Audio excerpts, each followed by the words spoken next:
Hello viewers, welcome to a series of lectures on the topic absorption spectra.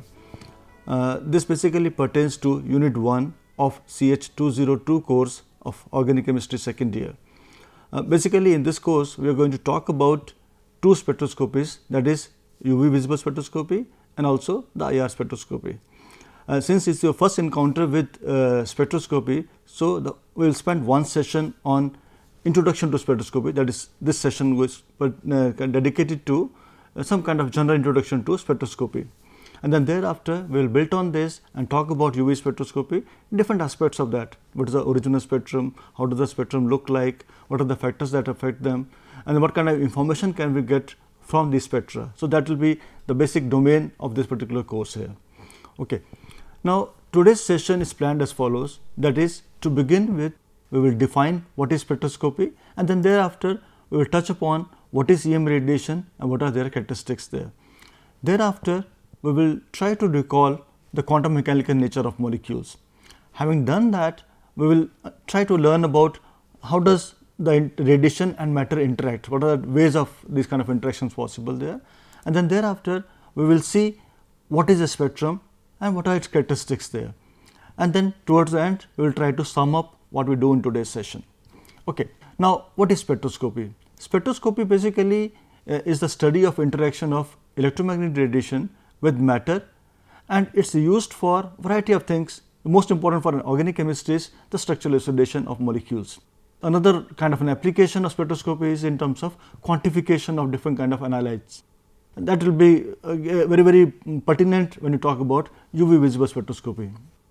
The third kind of a domain of spectroscopy is the interaction studies, wherein we can think of different kind of molecules. If they are interacting, we can use spectroscopy to study such kind of an interaction. And then nowadays we use it extensively for diagnostics as well. Diagnostic again comes from both of these are contributing to the diagnostics and all. So it is a very versatile and useful tool in the hands of organic chemist or chemist in general. Okay. Now since it is the study of interaction of radiation and matter, we need to know what is radiation and what is matter. So we will start with learning about, trying to recall for ourselves what do we understand by EM radiation.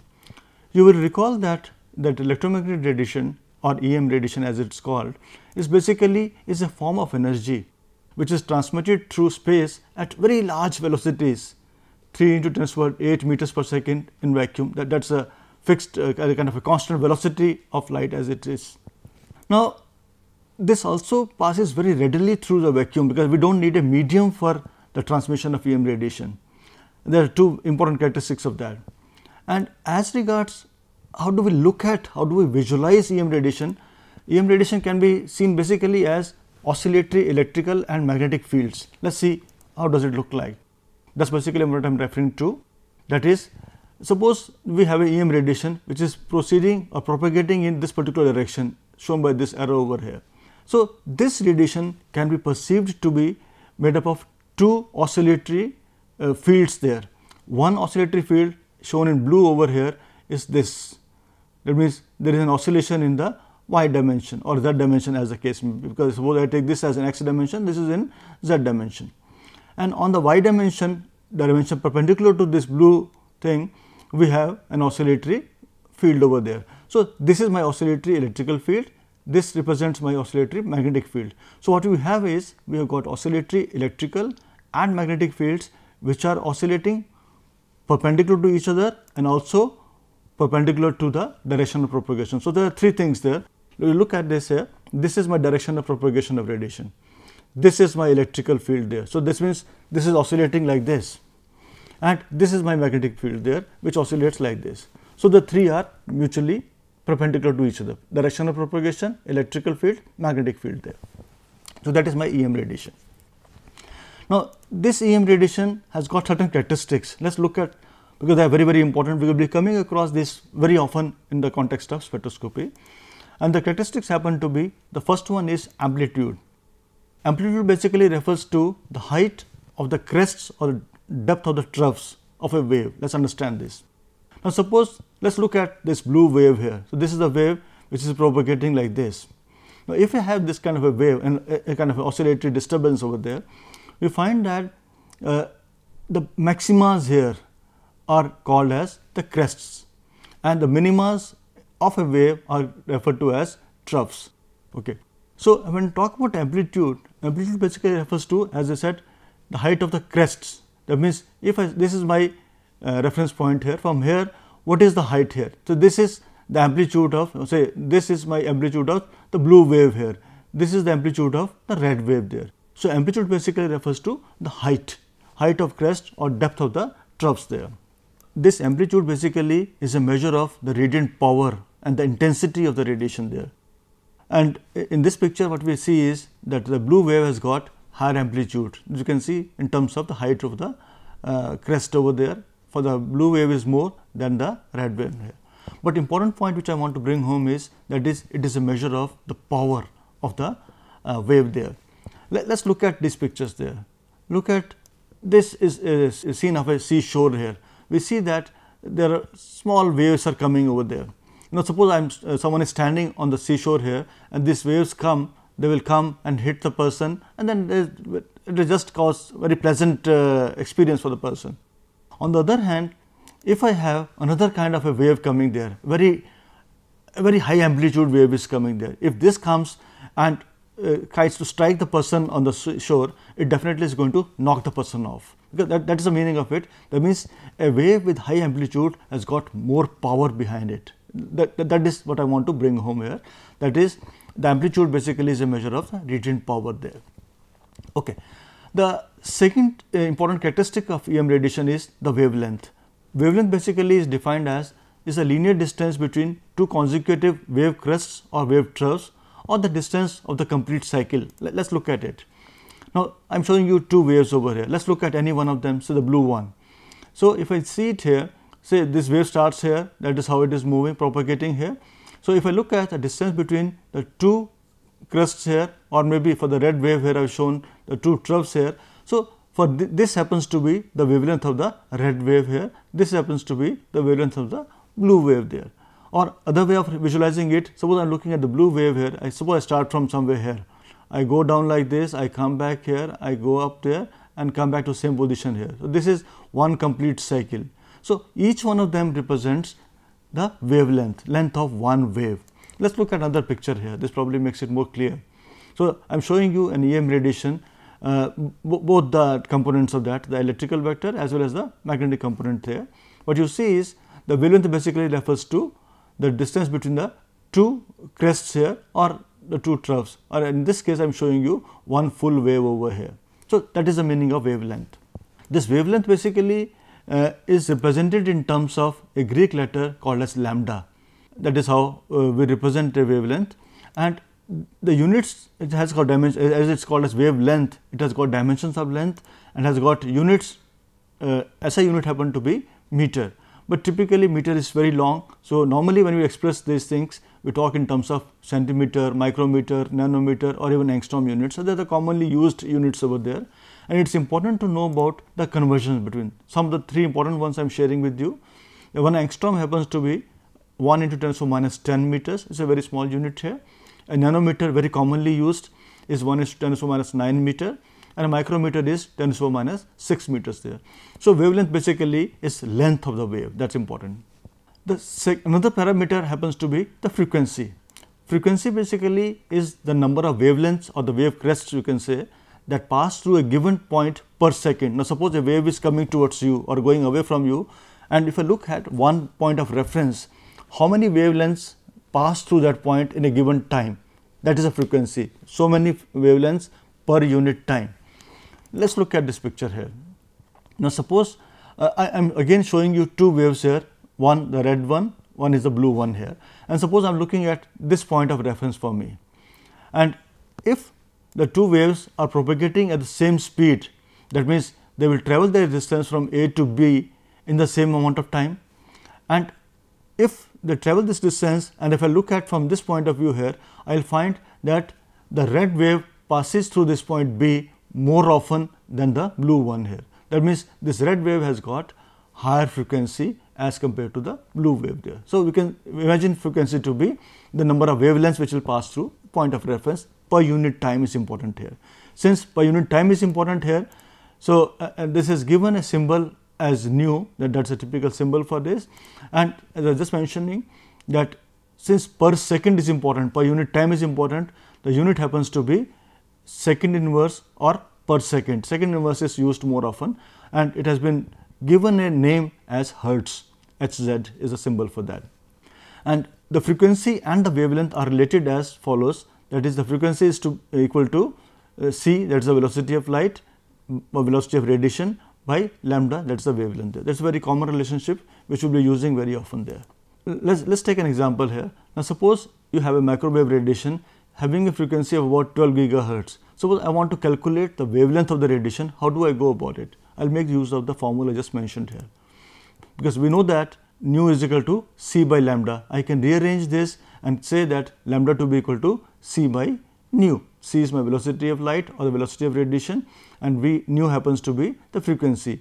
The value of c is 3 into 10 to the power 8 meter per second, and frequency is given to me as 1.2 into 10 to the power 10 hertz, because 1 giga is 10 to the power 9. 12 into 10 to the power 9 can be written as 1.2 into 10 to the power 10 hertz or per second or second inverse. On solving, what we get is, we get the wavelength to be equal to 2.5 into 10 to the power minus 2 meters. So, it is a very simple application of the straightforward formula there. Okay, let us move ahead and see yet another characteristic of EM radiation, that is your wave number. Wave number is given as nu prime. Now, this basically, as the name suggests, wave number, it is the number of waves or wavelengths per unit distance. Look at this picture here. Now, suppose I have taken a given distance here, say point A to point B here, a certain distance is there.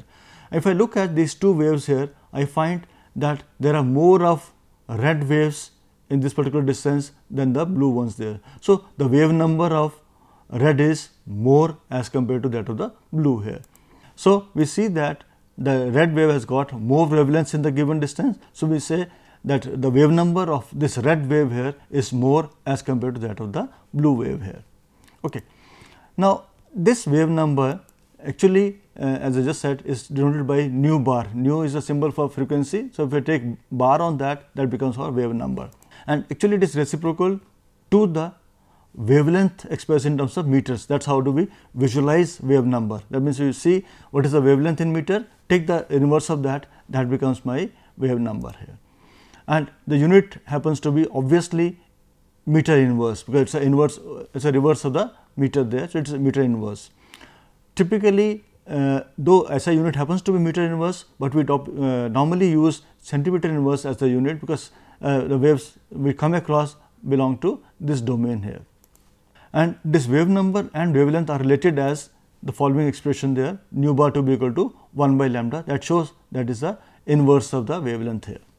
Another parameter is the energy. The energy of EM radiation basically is proportional to the frequency, that means E is equal to h nu is equal to h c by lambda is equal to h c nu bar. This is a very important relationship which we have to keep referring to very often there. So, we have to be clear about it. What we see from here is, that is, the energy is proportional directly to the frequency, inversely to the wavelength, and again directly to the wave number. This is very important here, and this proportionality constant h happens to be the Planck's constant, having a value of 6.626 in terms of minus 34 joule second, and c as before is the velocity of light, that happens to be 3 into 10 to the power 8 meter per second.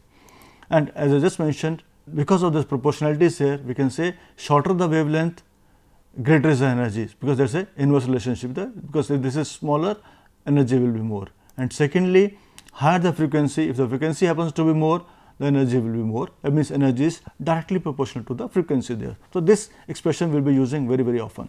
Now, let us take another example again based on this particular relationship.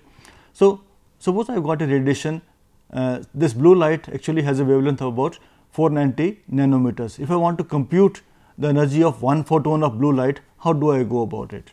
So, essentially we know that E is equal to h nu or is equal to h c by lambda, we have just learnt about it. So, we have been given the value of lambda here, c is known to us, h is known to us. What we do is, we take h here, c we know of, lambda is given to us, we just make substitution and solve it. we find that this comes out to be 4.06 in terms of minus 19 joules there. So, very straightforward, because but these are the important conversions which we will be doing very often in case of spectroscopy. Now, let us move on further and talk about what is called as electromagnetic spectrum, because we are talking about EM radiation, but there is a wide variety of EM radiations available to us depending on whether we talk in terms of frequencies or wave numbers or wavelengths. So, each one of them can be used to kind of talk about the spread of different types of EM radiations what we have here. The spread here is, that is, we can talk in terms of say increasing frequency in this direction or increasing wavelengths like this.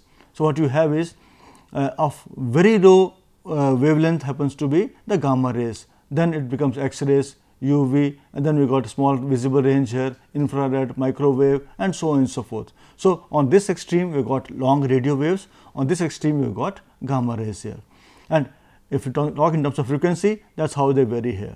And what is important is that the visible part, the visible spectrum as we call it as, is a very tiny part of this whole EM spectrum range what we have with us, because we will be talking more about visible spectrum when we talk about UV visible spectroscopy. That is why this is important to know that all these colors we come across, they belong to very tiny part of the EM spectrum there. Okay, let us move further. Because what we have done so far is we defined spectroscopy to be the interaction of radiation and matter. So, we have recalled what is radiation. Now, let us move on to see what is a molecule, because we know that we must have done some kind of a understanding of the molecular nature, and we know that the molecular energy levels are quantized there.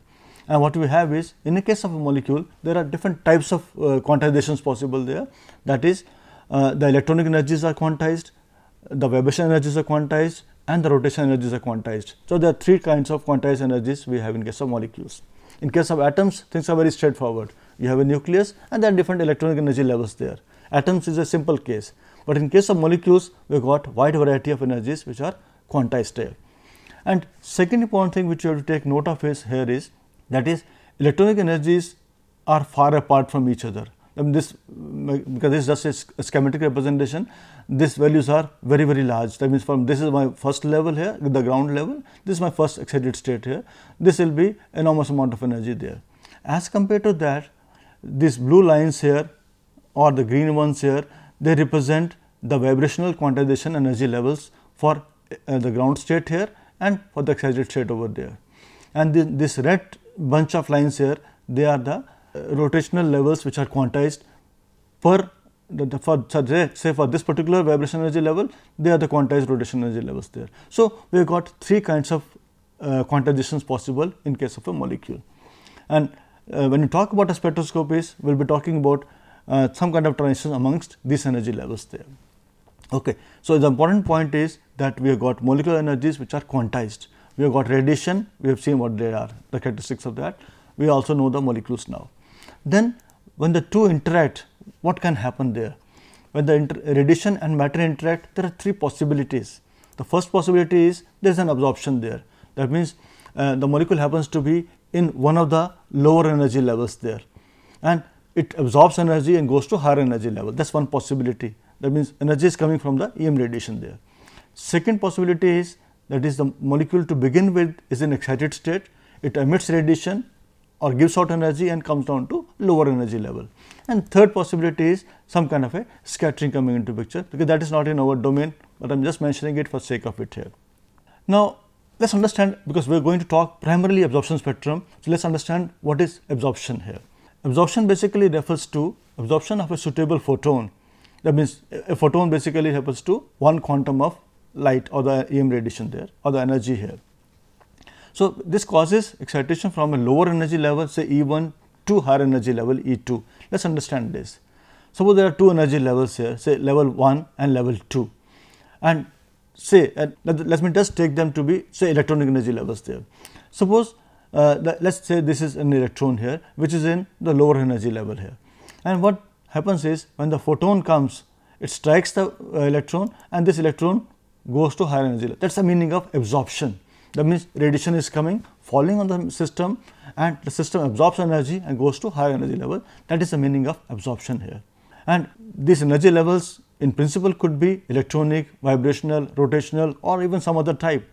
But for just the concept remains the same, that is, there is an absorption from a given level to higher energy level there. And our interest primarily will be into the electronic and vibration transitions there. Electronic transitions will come into picture when we talk about a UV visible spectroscopy, and vibration transitions will be involved when we talk about the IR spectroscopy. So, in this particular course we are going to talk about two spectroscopies. So, our interest basically lies in these two kind of transitions there, and that is how do we represent them there. That means we have got IR transitions, means we are going from one vibration energy level to another vibration energy level, and there will be some kind of a rotational energies coming there. We will talk about it when we come to the spectroscopies there. And UV and visible primarily will be, we have transition from one, say, electronic state here to another electronic state here. So, these are high energy transitions there. Vibration transition will be of lower energy over there. We will come to that when we talk in details about each spectroscopy there. Okay. Let us move a little further and see what is a spectrum. A spectrum basically is an outcome of this kind of interaction, and that basically is represented in terms of a graphical representation of the characteristic wavelengths. That means, suppose I am having a species which I want to study, and radiation is coming. When the radiation falls on it, whether it is absorbed or not, if yes, to what extent. So, all that is represented in terms of a graphical picture over there, and this is what is my spectrum looks like. This is one kind of a spectrum I can come across. For IR spectrum, there will be different kind of things there, and for other spectroscopies, we will have different kind of spectra. But the basic premise remains the same, that this is a graphical representation of the wavelengths or the frequencies or the wave numbers on typically on x axis, and on y axis we will have some kind of a parameter which tells you about the intensity of it. It could be absorption intensity, emission intensity, or something else over there. So, that is basically the kind of spectrum we will be coming across. And since we have got different types of interactions possible there, accordingly there are different types of spectrum. You can have absorption spectrum, you can have an emission spectrum, you can have even Raman spectrum. Raman spectrum is a kind of a scattering kind of spectrum there. So, there are wide varieties of spectra possible over there. Our interest primarily lies into absorption spectrum. So, let us see what is absorption spectrum. Absorption spectrum basically is a plot of the extent of absorption of radiation as a function of the wavelength, frequency, or the wave number. That means, my x axis here I am showing as wavelength, it could be wave number or it could be frequency or whatever, and on y axis will be the extent of absorption of that. We will explain that when we talk in detail about UV spectroscopy. But what is important is that if you look at the spectrum here, we find that there are two kind of broad bands over there. So, this is, since it is my wavelength on this x axis here, so this represents some kind of a lambda max. Lambda is the symbol for my wavelength there. So, this is first maxima here, this is my second maxima here. So, we will talk more about it later on. Let us see what are the characteristics of a spectrum. There are two things which you have to take note of. One is the position.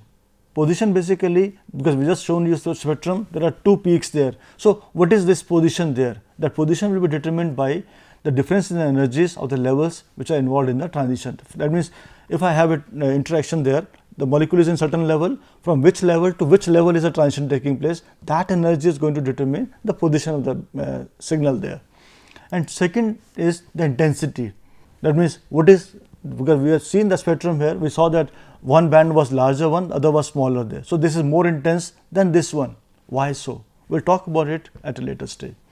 And the third is the width. We find that the two spectra, the spectra I showed you, the two bands had got different widths, that is spread of the wavelengths on the x axis, they form the width of the spectrum there. So, they are the three characteristics of our spectrum there. Position basically is determined by the difference I just mentioned here, and that is how we can rationalize that. We find that, now suppose I got, this is my starting energy level from where the transition can take place, and suppose I have a transition from say this level to this level, or from the same level to yet another level there. So, you find that this transition involves more energy. So, it will be at a lower wavelength there, and since this transition A is of low energy, it will be at high wavelength there, because we know that the energy and the wavelength are inversely related there. So, that is the meaning of position there. As regards the intensity, intensity basically is little more involved thing. This basically depends on three things.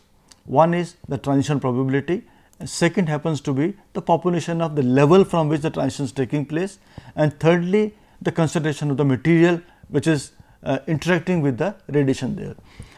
This actually is little involved. We will take it up in the next session when we talk about the basics of UV visible spectroscopy there. Similarly, the third kind of characteristic of my spectrum, that is a width, also will be taken up in the next session only. Okay. Now, let us sum up what we have done today. What we have done today is we started by defining spectroscopy as the interaction of EM radiation and matter. So, since it pertains to interaction of radiation and matter, so we took up EM radiation, we described what is EM radiation, and then we explained different characteristics of EM radiation and also the interrelationships between them. That means, we talked about different characteristics like wavelength, wave number, frequency, etc., and then how are these things interrelated to each other. Having done that, we moved on to defining what is EM spectrum. That means, we talked about EM spectrum to be a spread of different kind of EM radiations possible with us, and then we also defined kind of described different regions of EM spectrum, and then thereafter we recalled the quantized nature of molecules, and in this context we recall that the molecular energies are quantized, and in case of molecules, besides electronic energy being quantized, the rotational and vibrational motion also are quantized. And we did talk about a kind of energy level, schematic energy level diagram, wherein we showed electronic energy levels, and then we found that each electron energy level has got different vibration energy levels, and within one vibration, each of the vibration energy level has got the corresponding rotation energy levels there. So, there are three levels of quantization we have. Rotation quantization is of very small energies, vibration energies are higher, and the electron energies are still higher than that. And thereafter, we talked about the possible types of interaction between radiation and matter, absorption, emission and scattering and things like that. And then we came down to what is the meaning of a spectrum, how does a spectrum look like, and what are its characteristics there. And thereafter, we briefly touched upon explaining that how do we account for the position of a signal in a spectrum there, and as regards the intensity and the width, we have tried to defer it to the next session there, which we will be taking up very soon. Thank you.